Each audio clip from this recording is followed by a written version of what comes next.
Vous écoutez Europe 1, il est 9h30. Le journal des médias avec Thomas Joubert. Bonjour Thomas. Bonjour, à la une ce matin, un syndicat très remonté contre la nomination de Michel Field à l'info de France Télé, tous les programmes du Nouvel An à la télé et un nouveau directeur général des antennes nommé à Canal+.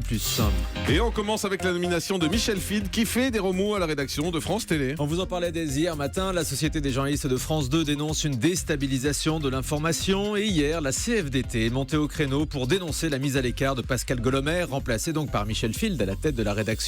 Le syndicat écrit « Cela ne se passe pas chez Poutine, mais bien au pays des Lumières, qui visiblement ont du mal à éclairer tous les étages de notre maison ». La CFDT dénonce qu'on vire un directeur de l'info entre les deux tours d'une élection. Selon le syndicat, Pascal Golomer paye le peu d'empressement à dégager des moyens pour la future chaîne d'info de France Télé, voulue par la présidente Delphine Ernotte.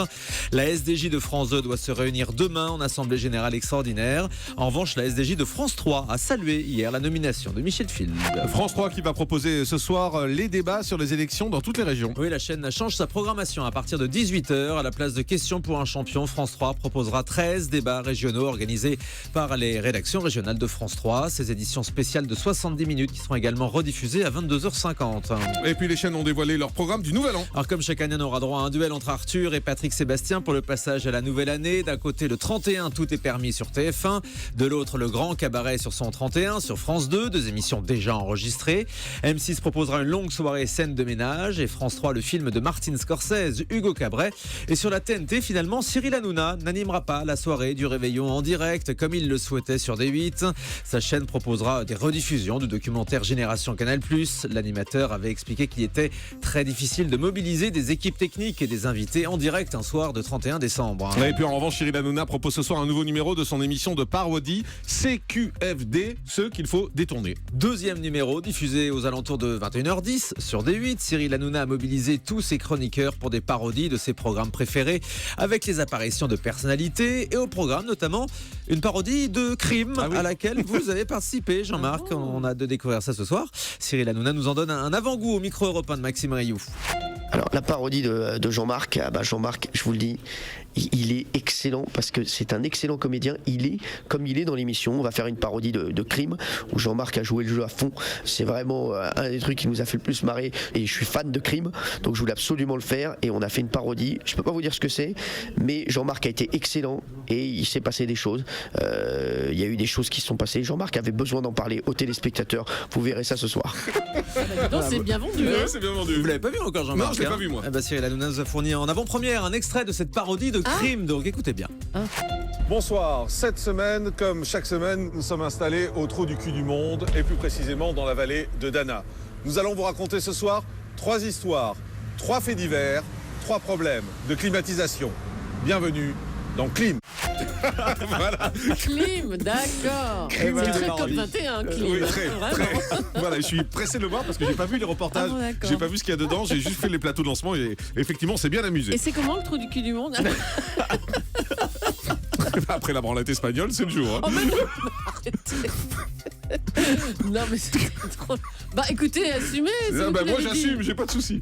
Une émission de W9 va passer sur M6 le mercredi 30 Le décembre. groupe a décidé de diffuser le jeu d'hypnose présenté par Stéphane Rothenberg, non plus sur W9, mais bien donc sur M6 en prime time. La chaîne compte sans doute surfer sur le succès des émissions d'Arthur avec Mesmer. Hypnose, le grand jeu, propose à des candidats de participer à des épreuves tout en étant hypnotisés. Pour ce deuxième numéro, des invités participeront également, comme Laurent Ournac ou des candidats de Top Chef. Le jeu d'Olivier Mine, Joker, renouvelé sur France 2. L'animateur annonce ce matin dans Média Plus que Joker a été re-signé pour 3 mois. Les audiences autour d'1 million de téléspectateurs à 18h semblent satisfaisantes. En revanche, le retour de Pyramide n'est pas d'actualité. Et puis une polémique après une chronique publiée hier dans Libération. Une chronique jugée raciste par des internautes et des lecteurs. Sous le titre La femme voilée du métro, le journaliste Luc Levaillant décrivait un trajet dans le métro parisien où il croisait une femme voilée. Il décrivait les regards inquisiteurs des passagers et les inquiétudes que cette femme puisse porter une ceinture explosive. Il concluait en expliquant qu'il était sorti d'une station plus tôt. Des journalistes de Libé ont fait part de leur désapprobation. Oui, c'est difficile pour tout le monde alors. Enfin, ils sont pas contents. Désapprobation. Ils sont pas contents.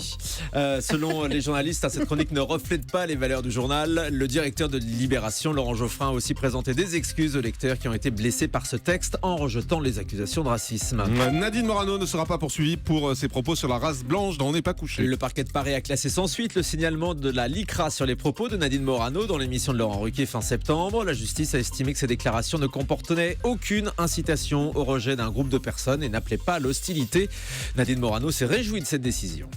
Un nouveau directeur général des antennes nommé à Canal+. Il prendra ses fonctions dès demain. Il s'agit de Gérald Brice-Viret, qui était jusqu'à présent le directeur délégué du pôle TV de Lagardère Active. Auparavant, il avait été directeur général d'Énergie 12.